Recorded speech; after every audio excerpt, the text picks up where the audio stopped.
யார் ஒருத்தருங்க மற்றவங்கள அதிகமாக குறை சொல்கிறாங்களோ அவங்க தான் அதிகமான தவறு செய்வாங்க. நீங்கள் வேணால் கவனித்து பாருங்கள்.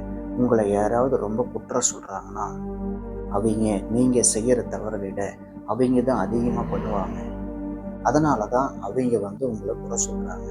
அப்படின்னா இந்த உலகத்தில் யாராக இருந்தாலுமே அதிகமாக தவறு செய்கிறவங்க மட்டும்தான் மற்றவர்களை குறை சொல்லுவாங்க.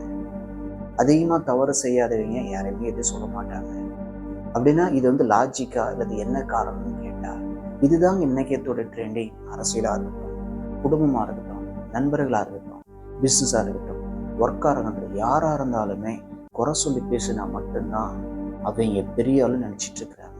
யாரெல்லாம் குறை சொல்லாமல் இருக்கிறாங்களோ, எதையெல்லாம் குறை சொல்லாமல் இருக்கக்கூடிய குணம் இல்லாமல் இருக்குதோ அவங்க தாங்க உண்மையிலுமே அறிவாளி.